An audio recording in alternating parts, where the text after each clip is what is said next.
뒤에 합시다.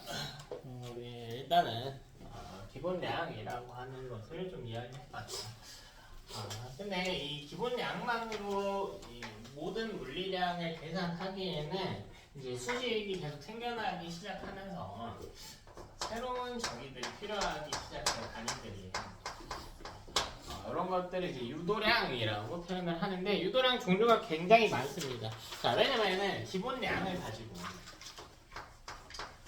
기본량의 곱 혹은 나눗셈을 이용해서 연산해서 나타나는 개념이 됩니다.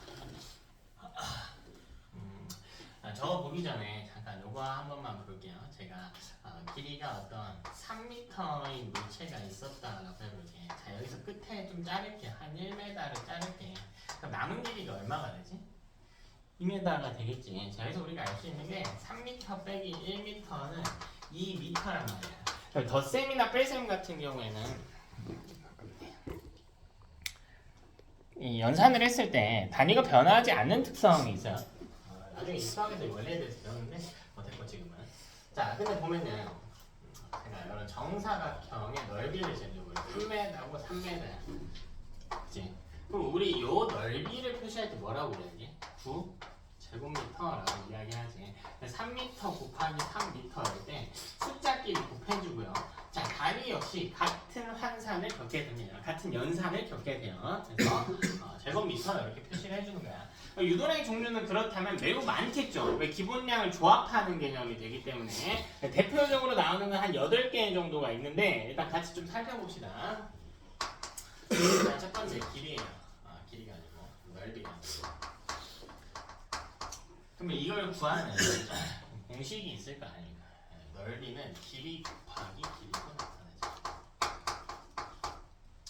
그죠? 그래서 요의 단위는 제곱미터가 됩니다. 이때 사용하는 기본량은 길이라고 하는 기본량을 사용합니다. 여기가 10, 여기가 단위. 이때 사용한 기본량 간단하게 정리를 해보자. 자, 두 번째는 부피. 자, 부피는 길이 곱하기 길이로 나타내겠지. 높이가 있다라고 하면 이 높이까지 같이 곱해주면 되는 거니까. 는 세제곱미터 이렇게 정할 수가 있겠죠. 그럼 이때 사용한 기본량은 뭡니까? 당연히 길이에요. 길이. 됐나? 자, 우리 세 번째로 넘어갑시다. 세 번째는 속력이에요. 그러니까 거속시기 때문에 속력은 시간분의 길이 이렇게 쓸 수 있겠죠. 시간분의 거리라고 우리가 배웠는데 기본량의 표현으로 쓰면 길이에요. 거리가 움직인 경로의 길이기 때문에 거리도 길이를 나타내는 표현입니다.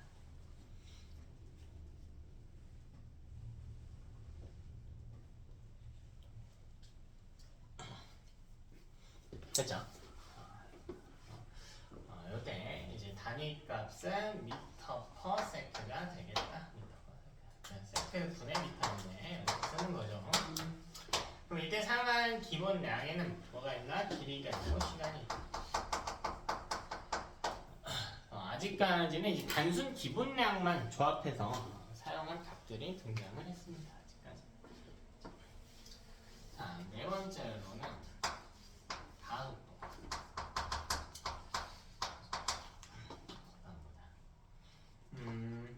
가속도라고 하는 것을 정의를 알면 조금 유리할 것 같은데 가속도는 1초당 속도 변화량을 지칭해요.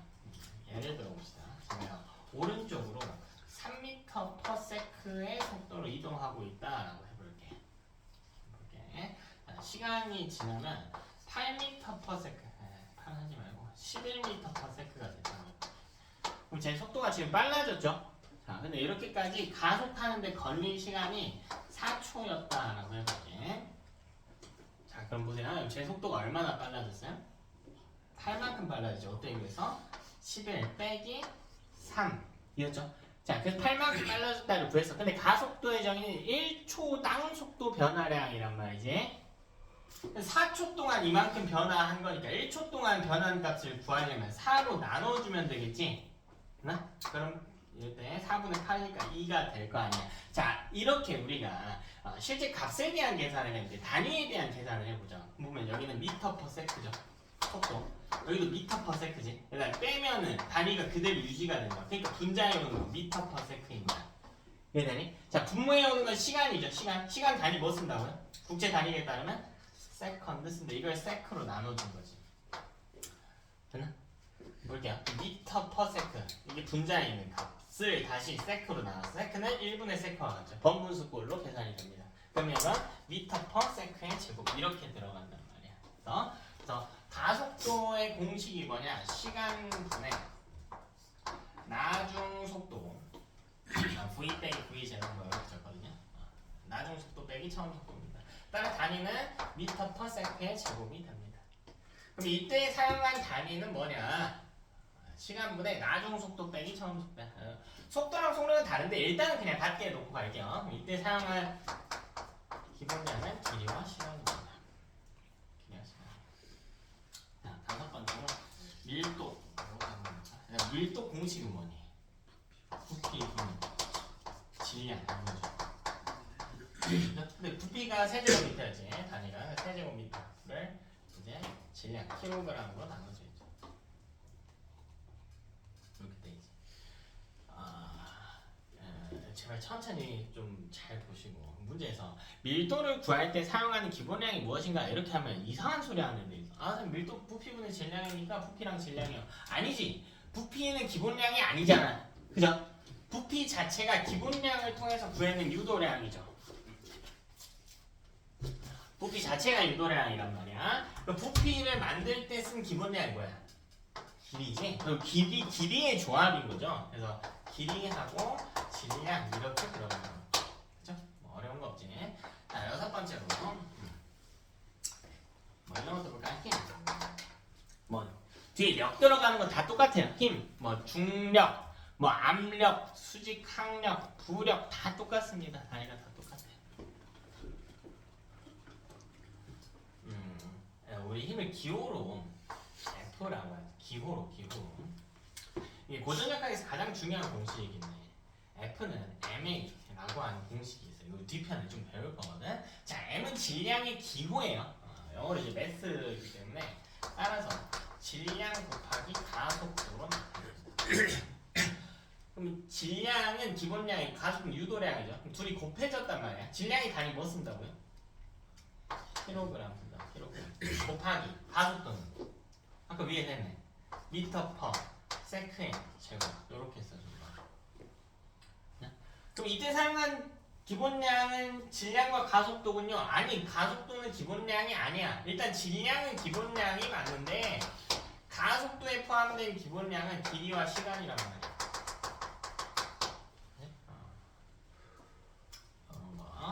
자, 일곱 번째로 어떤 물질의 농도.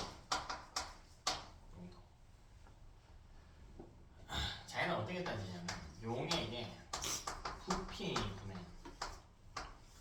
용질의 물질량 이렇게 따져. 용질의 물질량. 계산 공식 볼까요? 단위 볼까요? 부피 단위 세제곱미터 쓴다. 물질량은 단위 뭐 쓴다고 했어? 물질량? 그냥 몰 쓴다고 했지? 몰. 되나? 이렇게 쓴다. 요때 사용한 기본량은 길이, 물질량 두 가지가 존재하겠죠.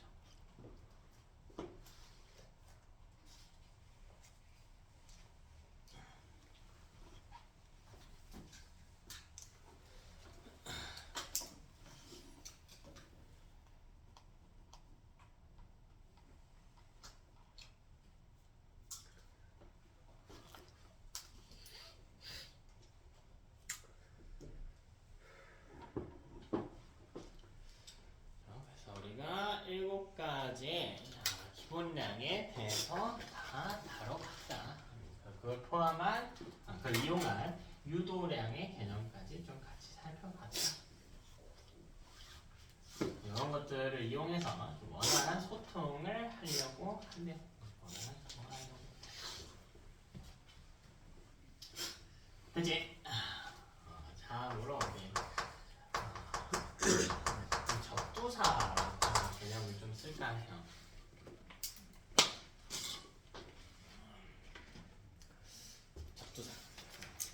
요거는 이제 어떤 값을 나타내려고 하는데 이 값의 크기가요. 그냥 단위만 써서 나타내기에는 너무 커 숫자가 쓰기가 좀 불편해. 예를 들면 우리 아까 여기 애가 있을 때 이 전자가 이렇게 회전한다라고 했잖아. 그래서 이 전자가 한 바퀴 회전하는데 정확히는 150 곱하기 10에 마이너스 18초가 걸리고 이렇게 쓰니까 너무 좀 불편하단 말이야. 그치? 그래서 요런 10의 거듭제곱으로 나타난 이런 숫자들을 이제 기호로 치환해서 쓰겠다. 이게 목적이야. 접두사 배웠죠? 학교에서. 어디까지 했니? 10의 9까지 했니? 12까지 했니? 기억 안 나니? 18까지. 어? 18까지 다 외우래? 그 써주셨어. 쓰게. 내가 쌤마다 다르던데요. 한마 달라? 그러니까 3단계 쪼개서 쓰는데 뭐다쓸 수 있는. 뭐 다 할 수도 있긴 한데 보통 시험에 나오는 건 한 12 정도까지거든요. 그래서 18까지는 나온 적이 없긴 해서 굳이 다루지는 않고 그런 부분들 여러분 나중에 학교 프린트 정리하는 거 보는 시간에 좀 같이 합시다. 12까지만 해도 좀 많이 하는 거예요. 요건 좀 외우시면 됩니다. 자, 요거는 우리가 피코라고 해요. 10-12승을 우리가 피코라고 불러요.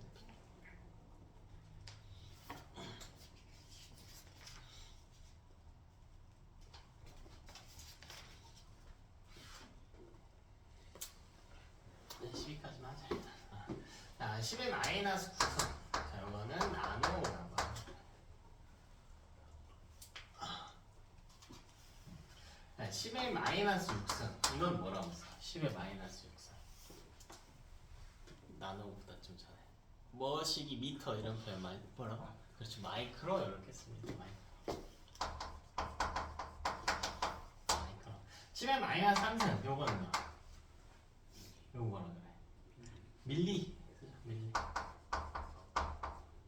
자, 10의 마이너스 2승. 요거는 센티. 그러면 3으로 끈다가 왜 안에 2로 가냐? 우리 일상적으로 쓰는 범주의 숫자이기 때문에 요 정도에서 구분을 좀 해줍니다. 10의 마이너스 2승. 자, 10의 제곱은 헥토. 보통 압력 쓸 때 많이 쓰는 점인데. 여기 당연히 1배수씩 끊어서 놓은 접두사도 있어. 예를 들면 10은 접두사로 뭐라고 할까? 10 데카라고 그래. 너네 10년을 영어로 10년 디케이드 이렇게 하잖아. 데카 이게 10이야 10. 요런 게 있거든? 시험에 아마 나오지는 않을 거야. 자주 쓰지도 않아요. 그러니까 1데카미터 이것보다 굳이 그럴 필요 있어? 그냥 10m 하면 되잖아. 그지? 그래서 굳이 자주 쓰지는 않습니다. 10의 세제곱 이거 많이 쓰죠. 이거 뭐라 그래요? 킬로가 얼마지? 킬로 뭐 킬로? 10의 6제곱은? 응? 메가. 10의 9제곱은? 기가. 메가 기가. 이제 컴퓨터에서 저장 용량 쓸 때 많이 붙이죠. 10의 11제곱. 이게 테라. 테라. 요게 테라. 아빠 내가 맥주 이러는데. 테라. 위로 더 있어요. 페타, 엑사, 제타, 등등 더 있는데 일단 한 12 정도 배수까지만 좀 기억을 하자. 요건 그냥 외워주시면 되겠죠. 이거 가지고 단위 환산하는 거 많이 나와요. 그러니까 같은 단위계를 이용해서 일단 제일 쉽게 한번 봐볼까. 예를 들면 이런 거 해볼까? 제가 10 나노미터라고 하는 길이를 가져왔고 근데 이거를 메가의 단위로 좀 나타내 보고 싶어. 이렇게 상수값이 얼마나 되는지 모르겠어. 이게 x를 100으로 바꾸는 10으로 하자. 보자. x 기가미터 이렇게 해볼까? 기가미터. 그러면 기본 앞글자만 따면 돼요. 앞글자만 따면 돼. p, m, 마이크로, 밀리, m, 센치, c, h. 앞글자만 따면 돼. 앞글자만 k, m, g, p. 앞글자만 따면 돼. 굳이 안 쓸게요. 이거 환상은 연습을 해보자. 이거 환상은 어려운 친구도 있는데 아주 간단해. 아주 간단해. 근데 이 적두사가 숫자인 걸 기억하면 돼. 나는 얼마라고요? 그냥? 나는 얼마야? 10에 마이너스 9. 봐라 이거 10 곱하기 10의 1제곱 곱하기 10의 마이너스 9제곱이죠. 그리고 단위 나누면 된다며. 사라질 수 있다며. 밑에 버려. 밑에 버리면 되잖아. 는 x는 상수야. 곱하기 gi가 10의 뭐래? 9제곱이래. 그럼 이거 넘기기만 하면 되잖아. 그치? x 같은 경우에는 요 계산하면 10의 마이너스 8승인데 마이너스 9로 들어올 테니까 10의 마이너스 17이 되겠다. 즉 10나노미터는 10의 마이너스 17 승의 기가미터가 되겠다. 이렇게 따질 수 있겠다. 되냐? 이런 것들 따져주자.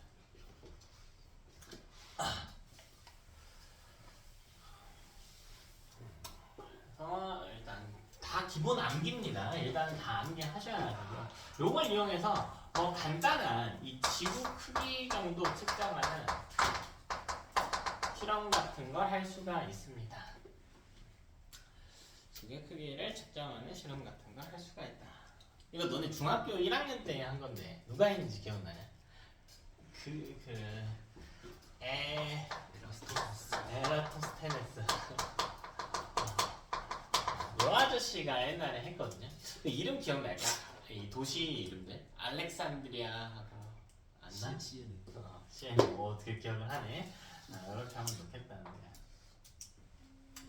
지구가 이렇게 있겠대. 이제 가정을 하나 하기는 했죠. 어떤 가정 했었는지 기억나요? 지구가 완벽한. 그렇지, 지구가 와우 그것도 기억이 나.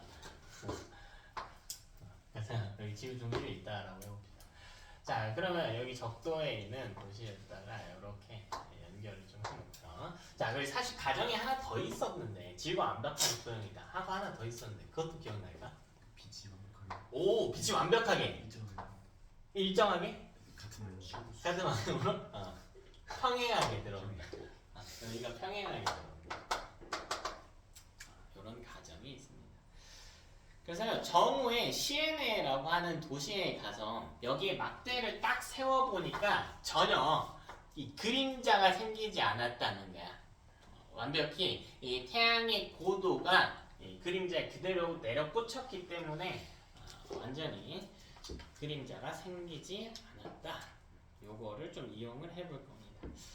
자, 그래서 조금 더 갑니다. 조금 더 가요. 여기서 좀 걸어. 제자들을 걸어서 걷게 시켰어. 여기가 두 점인 거야. 여기가 두 점인 거야. 제자들을 이제 걷게 시켰어요. 여기가 거리가 약 725km였어요.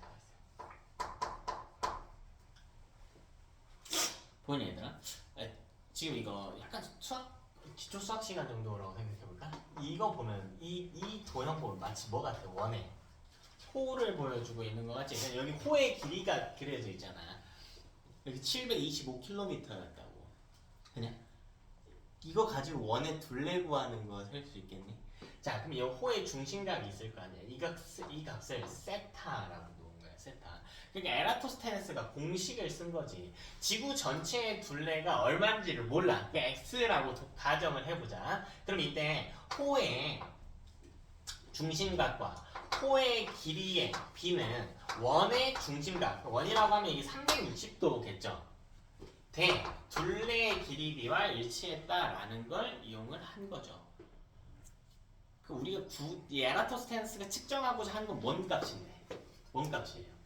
x값이지, x값. 그치? 근데 x값을 구하려면 뭘 알아야 돼? 세타 값을 알아야 되죠. 세타 값. 그럼 세타 값을 어떻게 측정하냐? 요거는 이제 이야기를 하면 되겠지. 세타 값을 어떻게 측정하냐? 실제로 계산을 했거든요. 계산을 했어. 자, 어떻게 할 거냐면 여기에 막대기를 이렇게 세워놔. 막대기를 이렇게 세워놔.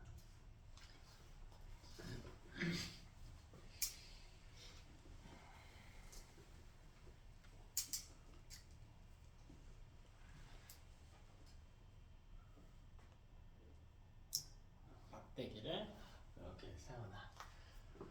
그리고 뭘 할 거냐면 여기 햇빛이 이렇게 내리쬐잖아. 그럼 이 밑에 뭐가 생겨요? 그림자가 생기지. 햇빛이 이렇게 내리쬐게 되면 여기 그림자가 생겨.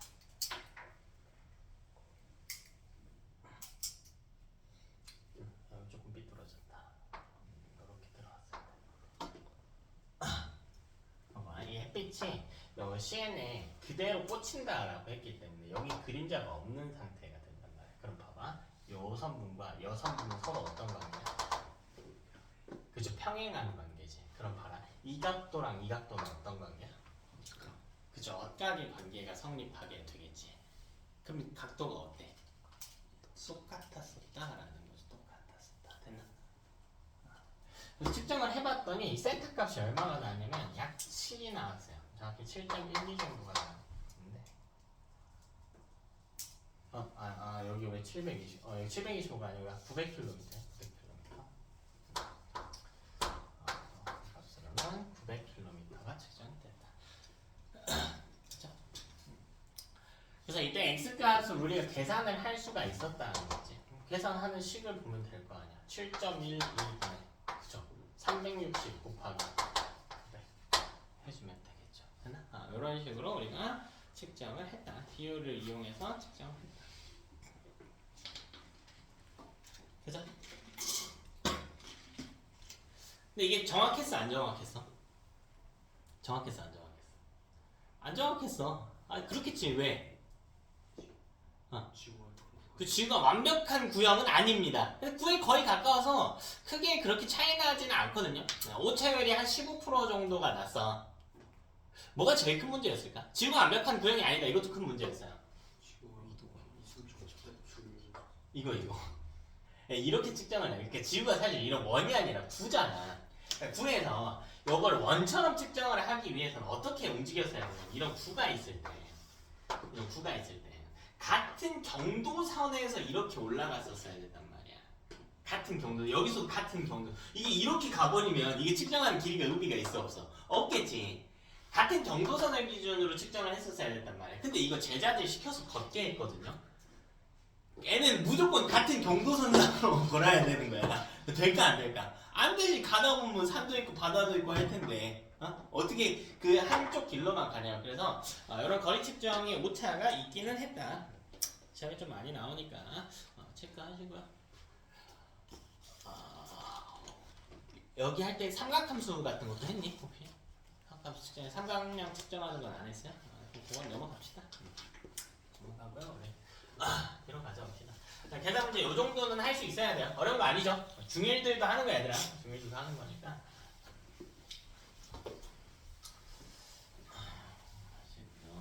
우리 다음으로 좀 넘어가서 봅시다.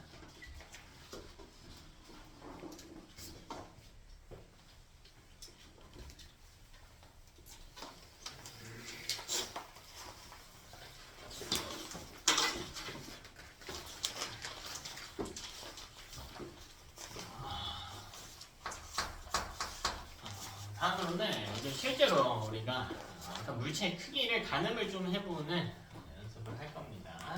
가장 먼저 어림이라고 하는 표현이 등장합니다. 자, 어림 잡아서 계산하겠다. 이게 어림이야.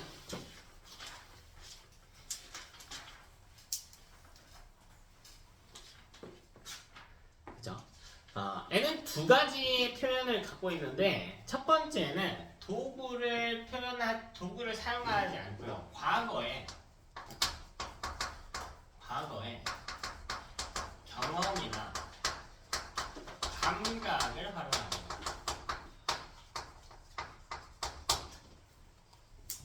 과거의 경험이나 감각. 한 가지 더 추가하면 측정 기록들을 활용하는 겁니다.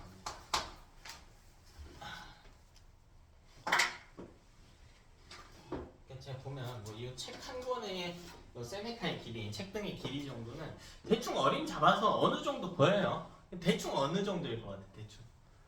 대충 어느 정도일 것 같아. 2cm? 이 길이가? 두께 말고 길이. 뭐 두께는 한 2, 3cm 정도 될 것 같고, 그죠? 길이는 한 20에서 30cm 정도 될 것 같아, 그죠? 한 27, 8cm 정도 될 것 같은데, 그거 될 것 같아. 이런 거는 어림이라고 그래요. 과거의 경험을 활용할 수도 있습니다, 그죠? 자, 두 번째는 측정 도구에서 반올림 값을 활용하는 경우. 측정 도구의 반올림 값을 활용하는 경우입니다. 저게 조금만 헷갈릴 수가 있는데 예를 들면 우리 눈금 실린더가 있다고 해봅시다. 여기가 10, 뭐 대충 5원 이렇게 할게요. 그랬더니 여기 이 어떤 수용액을 떠났을 때 P가 나왔어. 근데 얘는 최소 눈금 단위가 1이거든요. 최소 눈금 단위가 1이죠. 그럼 5랑 6 사이에 있단 말이야. 그게 뭐라고 할 거야? 뭐라고 할래? 대충 5.5조가 넘을 것 같은데 이렇지 않을까? 그치? 그러니까 이런 것도 어림이라고 칭한다는 거예요. 그래서 이 측정 눈금에 나타나지 않은 값을 반올림하는 것까지도 이제 어림이라고 칭한대. 그죠? 뒤에 있는 숫자는 이제 유효한 숫자가 아니겠죠. 유효 숫자가 아닙니다. 자, 두 번째는 측정입니다. 측정. 자, 측정은 첫 번째로 무조건 뭐가 포함이 되어야 되냐면 과학적인 측정 도구를 활용해야 된다.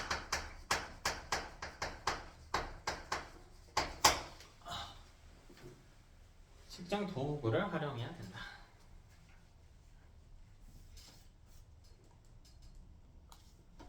그죠? 근데 그럼 우리가 어떤 물체 어떤 양을 계산한다고 할 때, 물리량들을 계산한다라고 할 때 측정 도구를 선택해야겠지. 그러니까 측정이 무조건 좋은 거다 이런 느낌이 아니야. 네, 측정 도구를 활용할 때는 이때 어림을 통해 도구 선정에 도움을 받습니다.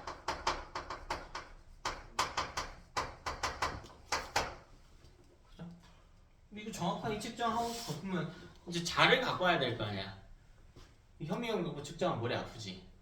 우리가 현미경 말고 자를 선택한 이유가 뭐예요? 대충 보니까 한 2-37cm 될 것 같아. 그러니까 자를 쓰겠다고.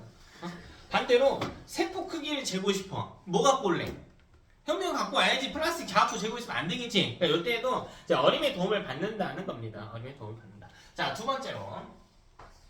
그럼 이때 측정에 눈금 단위가 있을 거 아니야. 이런 눈금 실린더도 그렇고 자도 그렇고. 그러니까 이 단위의 크기가, 이 간격이 클수록 정확할까, 작을수록 정확할까? 보면 여기 어떤 애는 10cm, 20cm 이렇게밖에 없어. 근데 애는 뭐 중간에 5도 있고 이래. 그러면 이 간격이 작아질수록 정확도가 어떻게 돼? 높아지겠죠. 그래서 눈금이 작아질수록 정밀도가 상승하게 되는 특징이 있습니다. 이런 식으로 우리 어림과 측정을 나눠볼 수가 있다.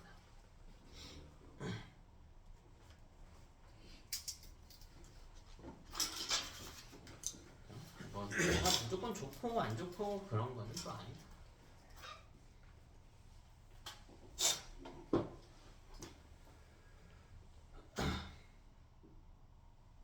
그죠?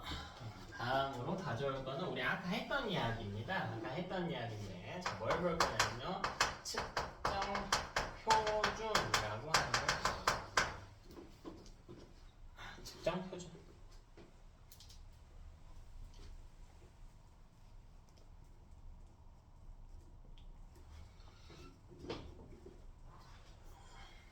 자, 얘는 뭐냐면요. 어떤 물리량을 내가 측정을 하고 싶어.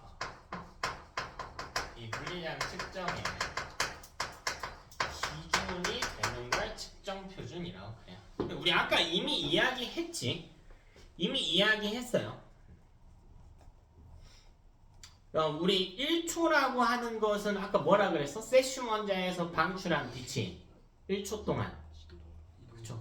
진동한 횟수, 시간 1초.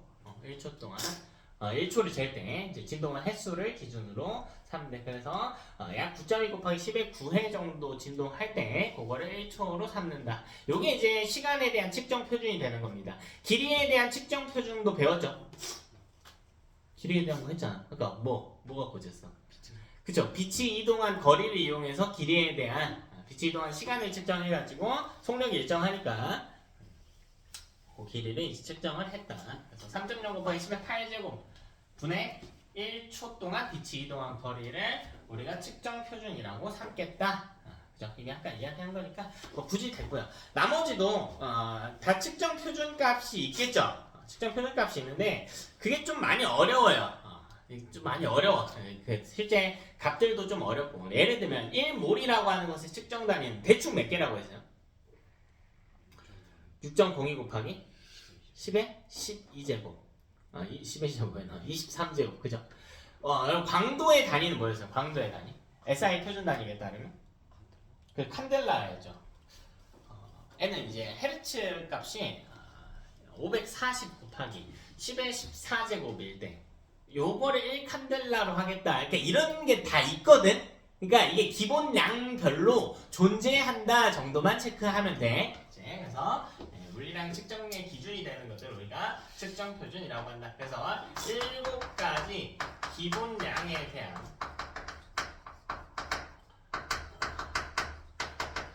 측정 표준이 존재한다. 이 정도만 보시면 됩니다. 기본량에 대한 측정 표준이 존재한다. 단 이 중에서 알고 있어야 되는 값이 2개 있다. 뭐랑 뭐 있다? 길이랑 시간은 알고 있어야 된다. 시간은 세슘 원자의 방출한 빛이 진동한 횟수를 통해서 측정했다. 측정 표준을 삼았다. 길이 같은 경우에는 우리 빛이 왕복한 시간을 통해서 측정을 했다. 그죠? 요 정도면 될 것 같고 더 됐고요. 그래서 이거는 측정 표준 값이 있어야만이 이 측정 표준과 SI 단위계에 따라서 소통을 해야만이 이때 우리가 이제 소통의 오류를 줄일 수가 있다. 소통의 오류를 줄일 수가 있다.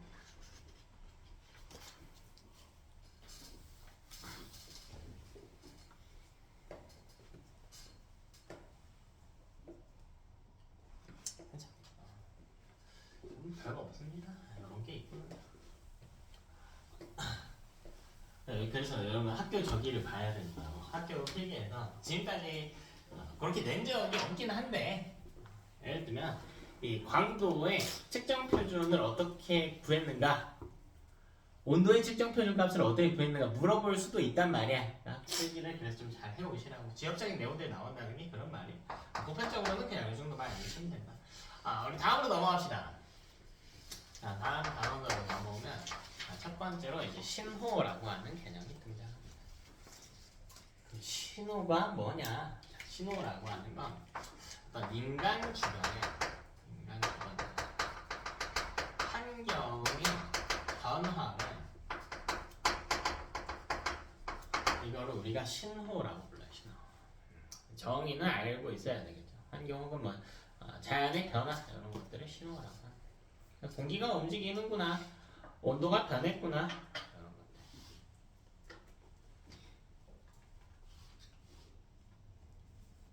그치? 자, 그럼 이때 같이 갈게요. 신호와 정의. 둘이 무슨 차이인가요? 할 수가 있는데 이 신호를 측정하고 정리해놓은 값을 정보라고 불러요. 신호를 측정하고 정리한 값을 이걸 정보. 지금 내가 더워. 좀 덥다. 더워요. 정확히 얼마나 더운지 측정을 하겠대. 온도계를 가지고 정확하게 측정을 하겠대. 그걸 기록해 놓겠대. 이런 걸 정보라고 합니다. 자, 이거는 다시 나오는 게 뭐 여기 내용 없어요. 센서. 문제를 좀 봐야 되는데 센서는 이 신호를 감지하는 장치. 이 신호를 감지하는 장치를 이야기한다.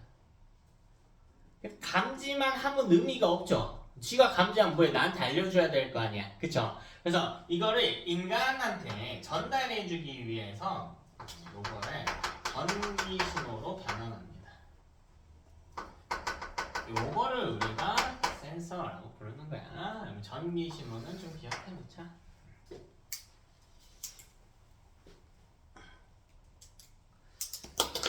뭐 다양한 신호들이 있을 수가 있다. 요거 신호 예시 같은 경우에는 교재 보면서 좀 할까요?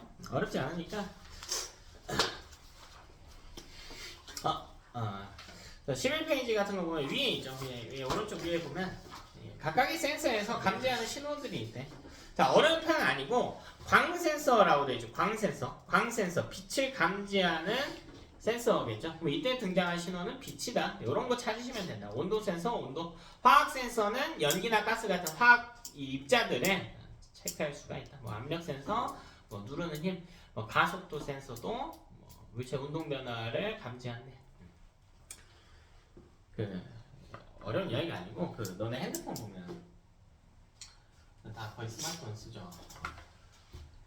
이 바에서 설정해 놓으면 이렇게 화면을 내가 이렇게 돌리면은 지 알아서 이렇게 구부러지 가로 모드가 되잖아. 그치? 요런 게 이제 가속도 센서야. 그게 별다른 센서가 아니라 가속도 센서야.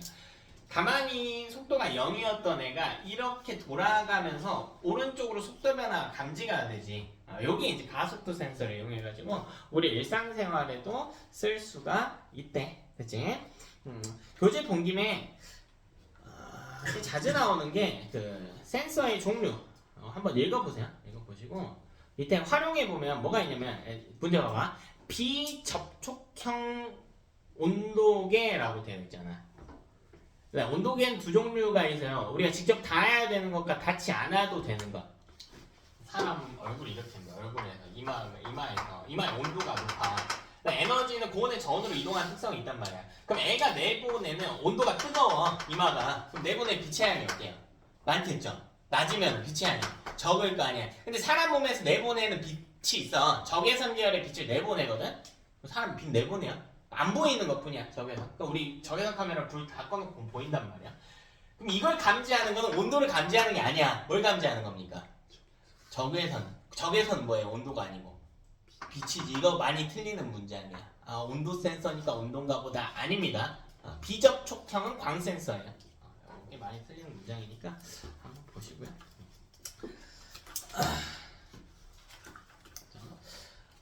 그 다음 값도 한번 볼게요. 그 다음 것도 신호의 예시 나와 있어요. 그것도 한번 보기만 하면 됩니다.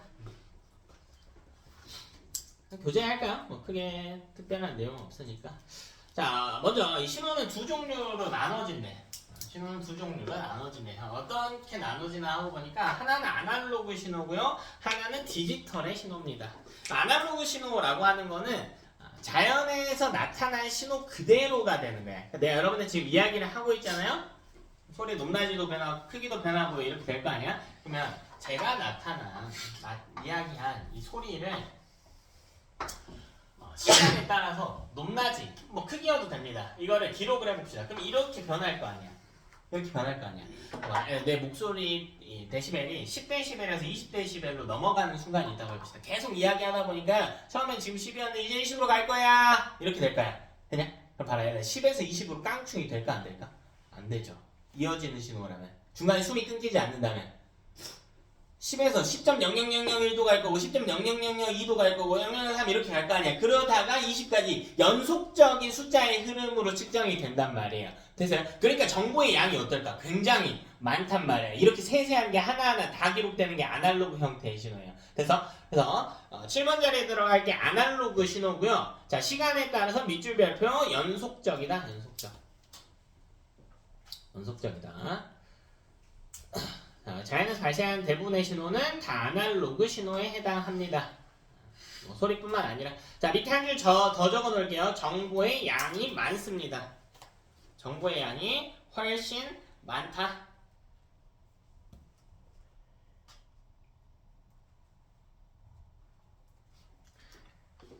근데 이게 디지털은 어떤 느낌이냐면 이게 아날로그 신호라고 하거든요. 이거를 세분화를 해봅시다.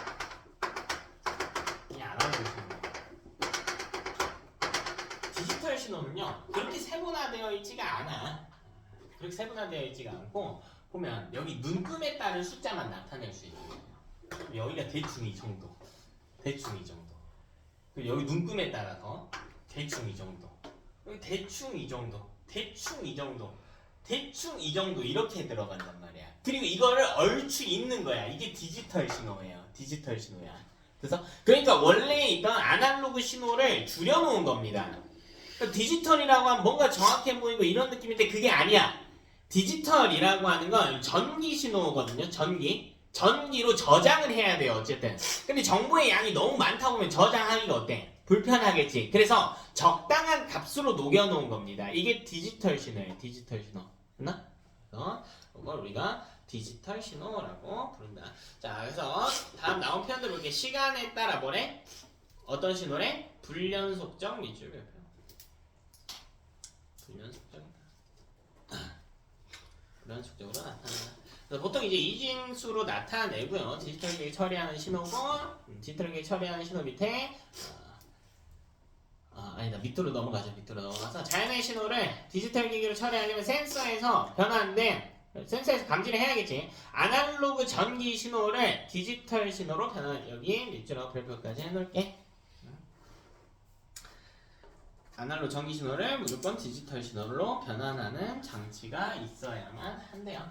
신호들. 그러니까 특정 값들을 적당히 체크를 하고 불연속적으로 체크를 하고 대략적으로 이어놓은 형태의 신호이다. 자, 특징 볼게요. 정보를 저장하거나 재생하거나 전송하는데 편합니다. 정보의 양이 적기 때문에 당연히 저장하는데 편하기도 하지만 얘는 아날로그에 비해서 전환하기가 편한 형태의 신호예요. 전환하기가 편하다. 그죠? 뭐 이제 전송하는데도 편하다. 자, 그 다음 아날로그 신호를 디지털 신호로 변환하면 원래 가지고 있던 정보가 왜곡되거나 일부러 잃을 수 있대. 그래프 보면 그렇잖아요. 왜? 정보의 양을 결국 늘린 거니 줄인 거니? 줄인 거죠. 오히려 줄인 겁니다. 따라서 아날로그 신호에 대해서 저장한 용량이 적다. 뭐 복사하고 편집하는 것도 자연스럽다. 더 자유롭다. 왜? 이거 올리거나 내리거나 하면 되거든요. 옛날 소리 같은 거. 그죠? 대신에 이제 잡음이 거의 없는 선명한 신호를 만들 수가 있네. 정보가 훨씬 더 적기 때문에 좀 깔끔하게 전달이 된단 말이야. 밑에 요 과정에 이용해갖고 기술 이용해서 디지털 정보를 얻어놓을 수가 있다. 디지털 정보를 얻을 수가 있다. 정보통신에서 사용하기 때문에 정보통신에 사용하는 거 아날로그 형태가 아닌 디지털 형태를 사용하기 때문에 디지털 신호가 발달함에 따라 현대사회에 변화가 생기고 있다. 밑에 그래프 있죠? 디지털 신호, 아날로그 신호 어떤 느낌인지 알겠어요? 디지털은 뭔가 뚝뚝 끊기는 느낌이지 아날로그는 계속 연속적으로 변화하는 값이다. 이런 상황이고 여기 문제 간단하게 몇 개만 보고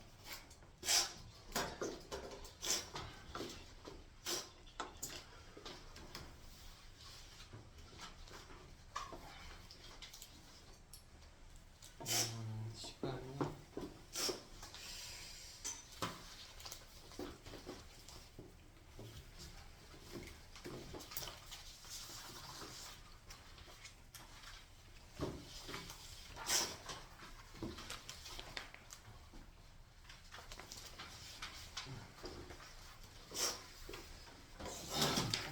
이거 없고요.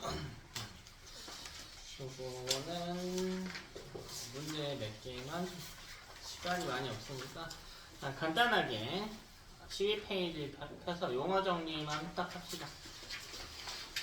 한 페이지씩만 보자. 자, 먼저 미시 세계와 거시 세계로 구분할 수 있다. 이거 뭐라 그러는데? 규모라고 한대. 자, 아주 작은 물체나 현상 미시 세계. 자, 그 밑에 나무, 동물, 천체 등과 같이 큰 물체를 다루는 건 거시 세계. 그치? 자, 시간과 공간을 측정할 때에는 측정 대상의 뭐뭐에 따라 측정한 방법이 다른데 뭐에 따라 달라? 규모에 따라 다를 수가 있다. 그죠? 자, 현대에는 시간을 정밀하게 측정할 때 세슘 땡땡땡땡을 쓴대.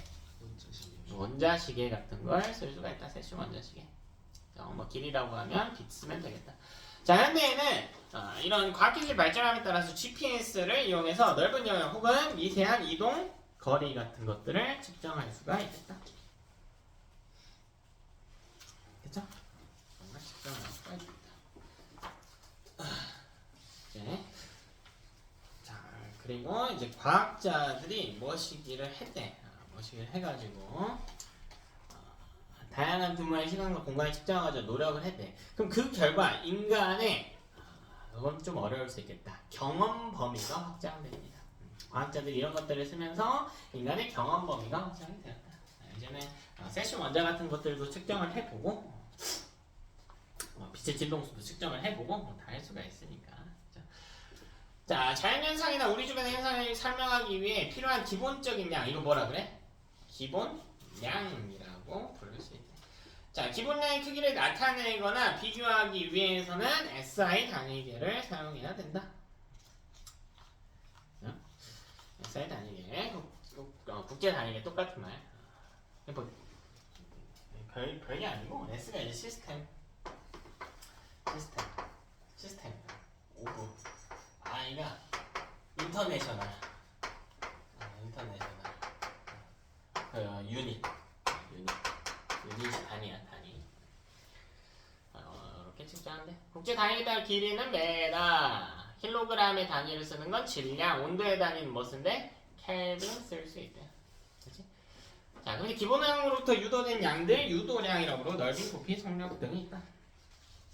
자, 밑에 1번 자연세계는 다 미시, 거시로 구분할 수 있다. 나무, 동물, 천체 등은 미시세계에 해당한다. X죠? 그치? 자, 3번 다양한 범위의 자연세계는 시간과 공간의 범위를 구분짓는 규모로 포함될 수 있대. 그죠? 규모로 포함될 수 있다. 4번 자연세계에서 일어나는 현상은 시간과 공간의 규모가 다양하대. 그치? 다양하지. 저번 시간과 길이를 측정할 때는 규모와 관계없이 같은 거 쓰면 안 되겠다. 바로 안에 들어갈 말씀은 현대는 정밀하게 시간을 측정하기 위해 뭐 썼어요? 세슈 원자식에 다 썼었죠. 가지고 있다. 자, 뭐를 이용하면 넓은 영역이나 미세한 이동거리 같은 걸 측정할 수 있다. GPS를 사용하면 되겠다. 앙불이고 해시계죠. 해시계.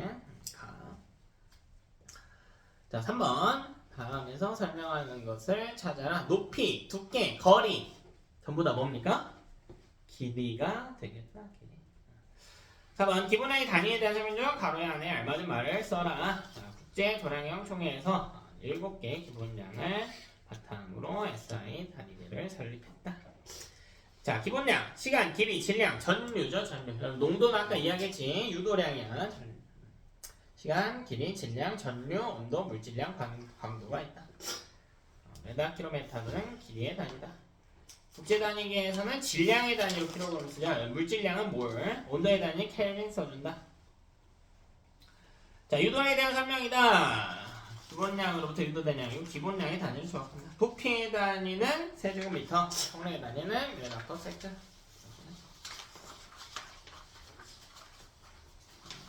풀 시간이 안 될 것 같은데. 뭐 한번 보자. 1번.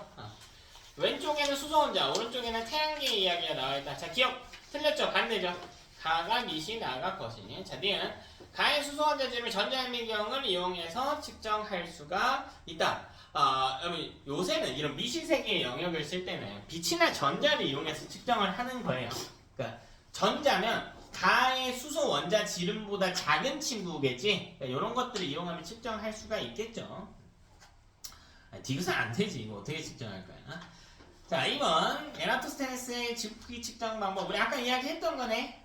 역각의 원리 이용해가지고 7.2도 하고 약 900km.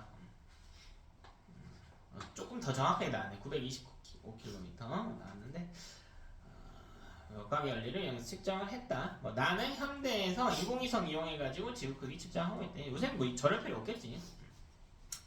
자, 기억 기계식 옳게 세워놔버려요. x, 둘레를 x로 하겠대. 그러면 x 대 925가 360 대 7.1에 되냐? 자, 그럼 원 둘레의 길이와 호의 길이의 비가 중심각의 비와 일치하다라는 거죠. 비례식 성립할까 안 할까 이거?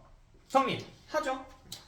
이렇게 쓸 수도 있겠지. 우리는 아까 좀 다르게 썼어. 우리는 아까 어떻게 썼냐면 저 중심각 세타대로 먼저 썼었나? 어쨌든 세타대 뭐 대충 900 요게 360대 x 이렇게 썼었지. 요렇게 구할 수가 있었잖아. 요거는 이제 중심각과 길이의 비를 쓴 건데 뭐 다른 식으로 쓸 수도 있겠죠. 어디 900대 x. 그러니까 호의 길이와 원 둘레의 길이의 비가 호의 중심각과 원 중심각 360도의 비와 같다. 어차피 식은 똑같겠죠. 그치? 똑같은 식이지. 내항공과 내항공 같다. 똑같은 식입니다. 자, 3번 가부터 다는 측정하면 발전순을 나타내고 있다. 자, 가장 먼저 앙불구 썼겠죠. 그죠? 그 다음 아날로그 형태의 궤종시계가 등장했을 것이고 그 다음 이제 세식 원자시계가 등장을 했다. 자, 각 태양의 위치변화에 따른 그림자 길이 맞고. 자, 네 미시세계 측정은 나로 할 수 있겠죠. 나로밖에 못한다. 자, 되게 가장 정밀한 것도 뭡니까? 뭐예요? 나겠죠? 나가 가장 정밀한 것이. 자, 3번 유도량에 대한 이야기를 하고 있다. 자, 영수, 길이, 시간, 온도, 부피. 에이, 부피는 아니지. 네. 그죠? 자, 우리 영희는 뭐라고 이야기를 했나? 기본량의 단위는 시간이 지나도 변하지 않는 기본 상수를 구하는 실험 방법을 사용해서 정했는데 이게 뭐 별다른 말이 아니고 시간에 따라서 안 변하는 것들 우리 아까 뭐 있었어? 세슘 원자식에 빛의 속력 이런 거 있었죠? 이런 거 이용해서 구할 수 있었다고. 기본량을 조합해서 속력, 가속도 등 유도량 설명할 수 있겠다.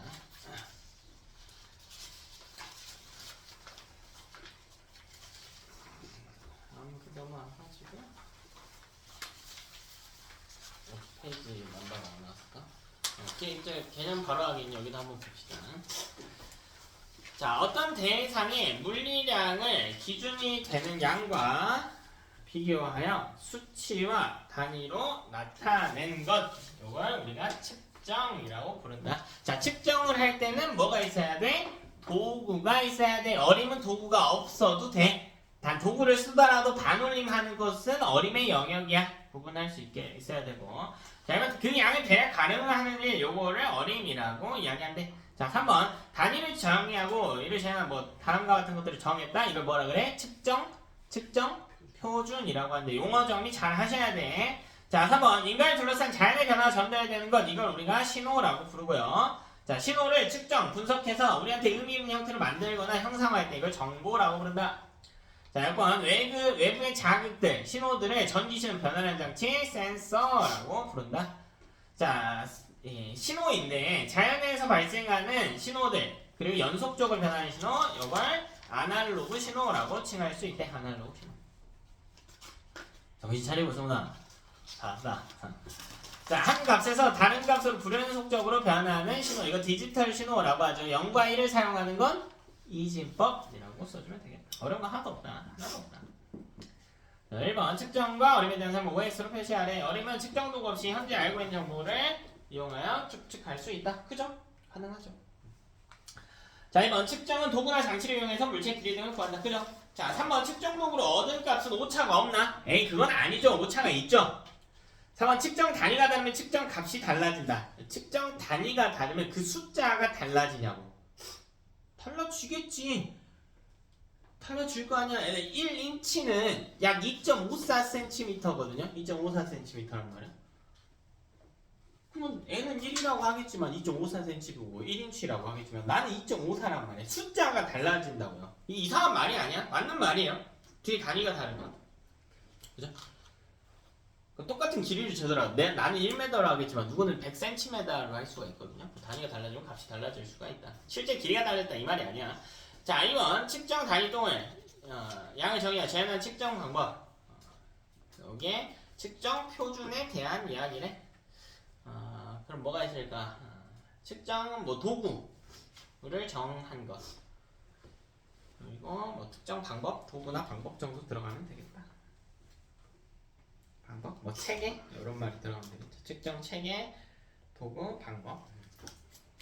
자, 3번 늑대가 내는 소리 자체는 신호죠. 구분해야 돼.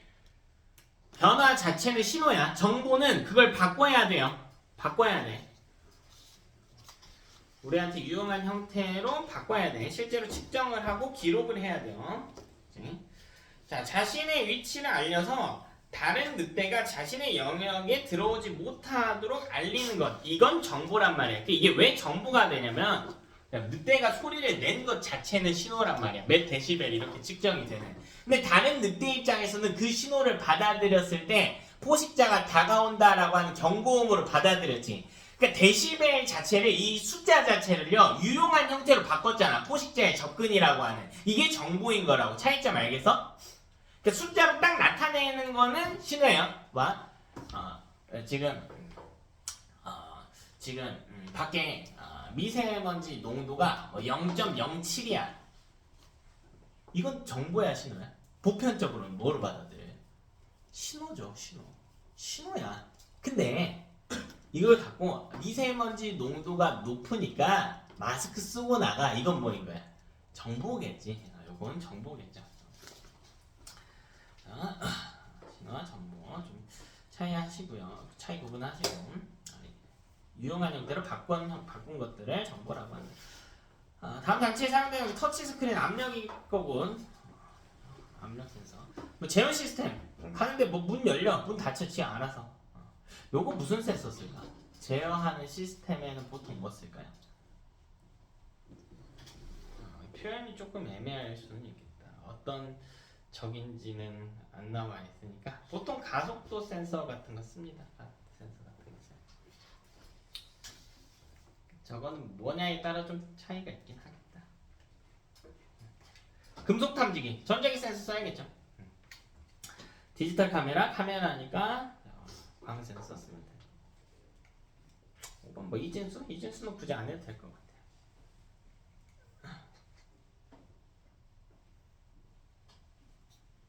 요건 안 해도 되겠다. 요건 됐고. 이런 불연속적인 정보 켜진과 꺼진 그거 뭐라 그래? 디지털 신호라고 하네. 자연에서 오는 신호, 아날로그 신호, 0과 1 디지털, 정보의 저장과 이동이 쉬운 것도 디지털. 기록 장치의 바늘 시계나 알코올 온도계. 이건 뭐야? 이건 아날로그죠. 숫자가 연속적으로 나타나는 거니까. 자, 어린 물감 사용하니까 옳지 않은 것 찾으래. 5번이겠죠. 정밀도가 높진 않지. 측정이 더 정밀하겠죠. 자, 2번 고대 이집트에서는 뭐 큐빗이라고 하는 단위를 사용했대요. 손끝에서 팔꿈치까지의 길이인데 뭐 인치, 피트, 뭐 우리나라 자, 척, 뭐 이외에도 우리나라 뭐 멜리 이런 거 하잖아. 뭐 멜리길, 그죠? 뭐 해리 이런 거 쓰기도 하고 하는데 이런 게 있었대. 따라서 불편 줄이기 위해서 표준화하면 되겠다. 자, 그죠? 자, 니은 어때? 필요에 따라 측정단위 바꿔고 맨날 다르겠어? 그러면 안 되지. 그럼 안 되겠죠. 통일하는 게 좋겠다. 불편함 줄이기 위해서는. 인증된 표준 물질을 통해 측정기기를 점검할 수 있대. 그죠? 측정기기 계속 점검해야지. 멀쩡한가 멀쩡하지 않은가. 자, 1인치네요. 그래서 사람 요 엄지손가락 요 한마디를 이야기하는 길이가 되겠다. 자, 1번 틀렸죠? 부피 아니고 길이고요. 2번 사람마다 1인치의 길이가 같을 수는 없겠다. 그죠? 자, 3번 측정한 값을 수치로 표현할 수 있죠? 표현할 수 있어요. 표현할 수 있어. 자, 4번 국제 공통은 아니다. 5번이 틀렸죠. 5번이. 누구한테는 한마디인데 누구한테는 1.5마디 뭐 이럴 테니까. 자, 4번 다음과 같은 곳에 공통적으로 사용되는 센서가 무엇인지 찾아라. 도난방지, 교통카드, 자동차의 충돌경보 시스템. 뭘 쓰면 좋을까? 모두 빛이 필요하진 않을 것 같아요. 그죠? 교통카드 찍는데 빛 센서가 필요할 것 같지는 않고. 이온 센서? 자동차가 충돌하는데 이온을 측정하고 있긴 좀 그럴 것 같고. 그죠? 온도 센서? 온도 센서? 교통카드 하는데 온도가 필요할까? 그럼 겨울엔 안 찍히나요? 가속도 센서? 가속도 센서? 가속도 센서? 속도 변화를 봐야 된다? 교통카드 찍는데 뭐 쓰는 것처럼 보일 수도 있긴 했는데 안 써요? 5번 쓰죠. 5번 다 전자기 센서 씁니다. 광 센서를 이용한 예시를 찾으래. 5번 스캐너. 우리 바코드에서 빛 찍죠? 계산할 때 광마우스래. 광마우스 빛 인지해서 쓰는 거다. 터치 스크린도 마찬가지 광 센서 쓰고 있다. 가로등의 자동 전멸기, 요거는 광 센서를 쓰진 않죠. 빛을 내보내긴 하지만 광 센서를 씁니다. 답이 없는데요. 터치 스크린이잖아. 잠깐만. 자동 전멸기면 쓰겠구나. 그치. 그렇네. 요거는 미안. 요 자동 전멸기는 빛의 양이 적어지면은 지가 켜야겠지. 많아지면 끄고 낮에는. 그러니까 자동 전멸기 광 센서 쓰네. 터치 스크린 안 쓰겠구나. 터치 스크린이니까 그치. 빛을 내기는 하지만 이 감지하는 건 압력 센서죠. 압력 센서를 씁니다. 6번은 옳지 않은 것 찾으래. 디지털. 2번이겠지. 손실이 있죠. 2번. 7번 해가지고 촬영하는 것을 스마트폰으로 사진을 촬영하는 원리를 써라. 자, 일단 뭘 써야 됩니까? 이 촬영하는 게 뭘까? 말이 좀 어려울 수는 있겠다. 이 표현이 뭘 쓰면 좋을까? 렌즈가 있겠죠. 렌즈를 통해서 인식을 해야지. 뭘 인식할까? 카메라가 빛을 인식하겠지. 근데 들어오는 신호는 다 뭘까요? 어떤 신호? 아니지. 빛은 무슨 신호야? 말 그대로 빛 신호지. 빛 신호인데 어떤 형태로 들어와? 아날로그야 디지털이야? 자연에서 그대로 들어온 거니까 카메라 들어오는 거. 아날로그 형태의 빛 신호가 렌즈를 통해 들어오겠죠? 그지? 그러면 그때 센서가 있어야겠지. 빛 센서를 따라서 들어오고 그때 들어온 아날로그 빛 신호가 이 전기 신호의 형태로 변환되고 다시 디지털 신호로 변환이 되겠죠. 아날로그 전기 신호가 디지털 신호로 변환이 된다 정도 써주면 되겠다. 프린트는 이 정도로 하고요. 오늘 과제는 우리 기출핑 4쪽부터 15쪽까지 해서 마무리 하시고 4쪽부터 15쪽까지 하시고 그 다음에 프린트 나갈 거예요. 사용 광고는 일단은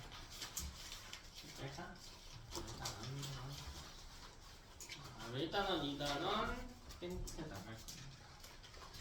이거 하나씩. 이번 주는 하나만 할게. 서술장은.